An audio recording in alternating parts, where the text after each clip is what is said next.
Bonjour à tous et bienvenue dans ce nouveau documentaire. Aujourd'hui, on va parler des ordinateurs et de leur évolution.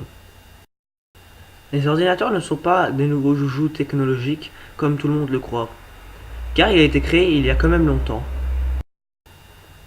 Les premiers ordinateurs ont été créés par la marque Apple, donc les plus anciens sont les plus connus. Ils sont aussi appelés Macintosh.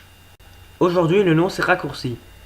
Il est déduit par iMac ou MacBook ou autre. Actuellement, il existe deux types d'ordinateurs, les ordinateurs portables et les ordinateurs fixes dits de bureau. Ils fonctionnent sur plusieurs systèmes d'exploitation tels que Windows, macOS ou Linux, ou autres non spécifiés ici. Maintenant, les gens utilisent les ordinateurs pour travailler de la bureautique ou même pour jouer car les ordinateurs sont de plus en plus puissants avec des cartes graphiques, des processeurs toujours plus performants grâce aux nouvelles technologies. Le mini-ordinateur a été une invention des années 1970 qui devint significative vers la fin de celle-ci. Il apporta la puissance de l'ordinateur à des structures décentralisées, non seulement grâce à un encombrement plus commode, mais également en élargissant le nombre de constructeurs d'ordinateurs.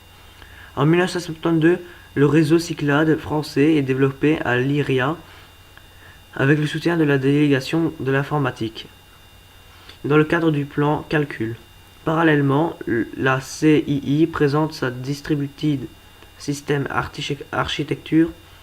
Ces réseaux numériques permettent de partager les ressources informatiques des centres universitaires et de grandes organisations comme EDF ou le Commissariat à l'énergie atomique. On commence à parler de calcul distribué. En janvier 1973 est présenté le premier micro-ordinateur, le Micral, conçu par François Gernel, de la société R2E, dirigée par André Trung Thi, basé sur le premier microprocesseur 8 bits d'Intel, le i8800. Ses performances en font le plus petit ordinateur moderne de l'époque.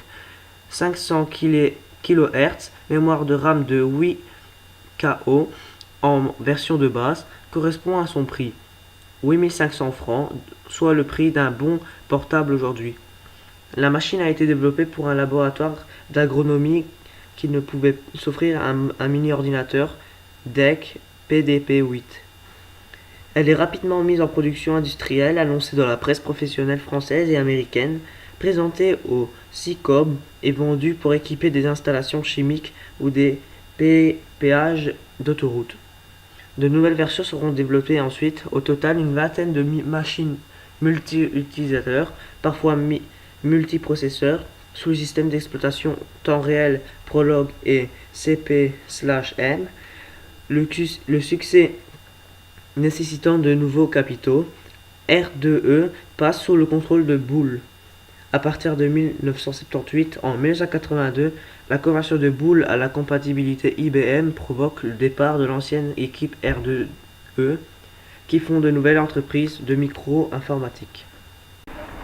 Au CICOB 1963 est également apparu un micro-ordinateur allemand, le DIEHL. Alphatronic utilise lui aussi le microprocesseur Intel 8800. Il comprend une unité centrale équipée d'un Intel 8800, 4 KO extensible à 16 KO, d'un lecteur enregistreur, d'une mini-cassette magnétique et d'une imprimante à boule IBM.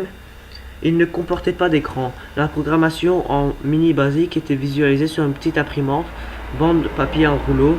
Le prix de vente était de l'ensemble de 4 573 €. Présenté en avril 1974, le processeur Intel 8800 va conduire à la première vague d'ordinateurs personnels. À la fin des années 1970, la plupart d'entre eux utilisaient le bus S100 et du système d'exploitation CP/M80 de Digital Research. CP/M80 était le premier système d'exploitation à être utilisé par plusieurs fabricants d'ordinateurs différents et de nombreux logiciels furent développés pour lui.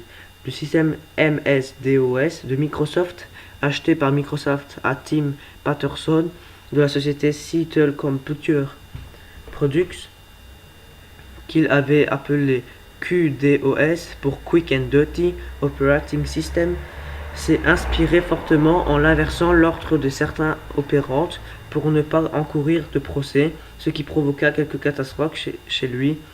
En janvier 1975 sort l'Alter 8800, développé par des amateurs frustrés par la faible puissance et le peu de flexibilité des quelques ordinateurs en kit existants sur le marché à l'époque.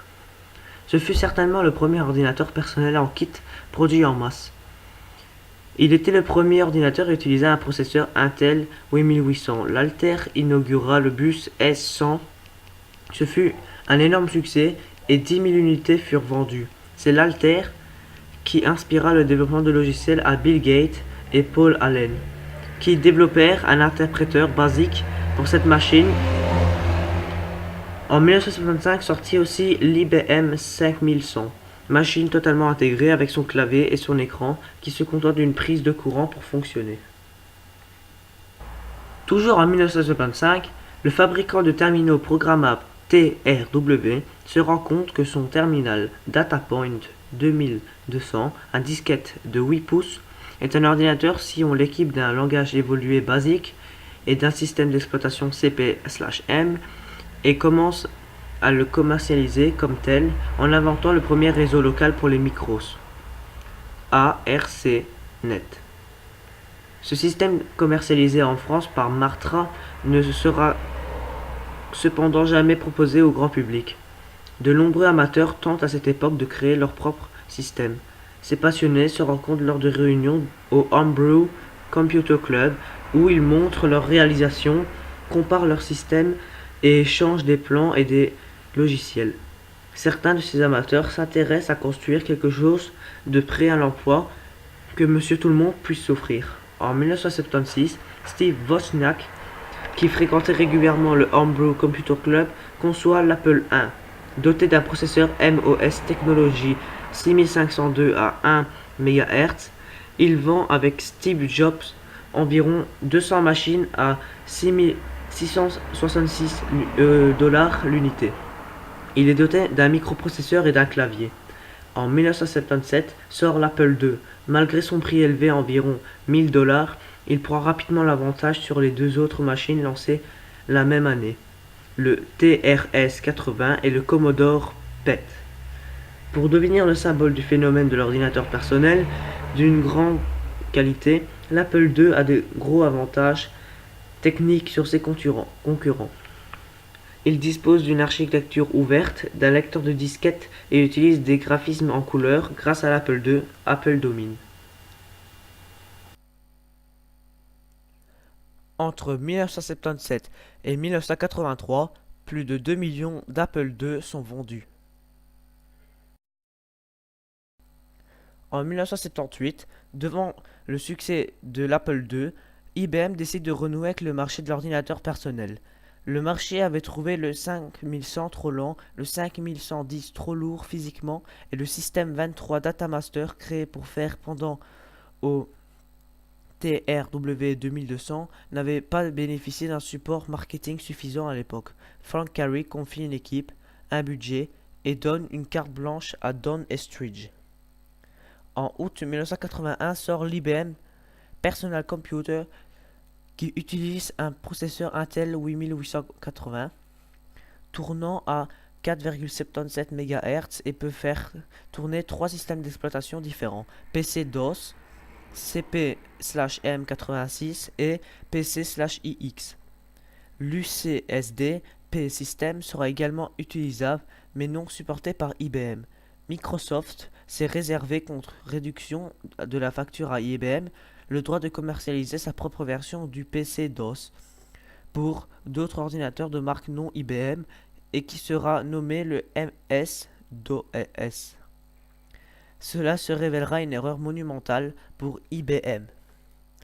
L'ordinateur le plus vendu de tous les temps sera sans doute le Commodore 64. Dévoilé par Commodore International en 1982, il utilise un processeur MOS Technology 6510 à 1 MHz et coûte 595 $. Il avait un écran 16 couleurs et possédait une carte son. Entre 17 et 25 millions d'unités sont vendues jusqu'en 1993. Après le 64, Commodore sortit l'Amiga. Ses possibilités en matière de graphisme et la rapidité de son processeur permettaient de programmer des jeux, en particulier en utilisant le langage Amos. À cette époque apparurent les premiers clones compatibles comme le Franklin 1000 compatible avec l'Apple II ou le premier PC compatible lancé avec Compaq en mars 1983. Cette concurrence sur le marché des ordinateurs personnels permit de faire baisser le prix et de rendre ces machines populaires. En 1982, Intel revient et lance le 80286 et IBM le PC/AT qu'il utilise. C'est à cette époque que le PC devient l'architecture dominante sur le marché des ordinateurs personnels. Seul le Macintosh d'Apple continua à défier l'IBM PC et ses clones qui devinrent rapidement le standard. Merci d'avoir écouté ce documentaire créé par IA Production TV en 2017. Merci.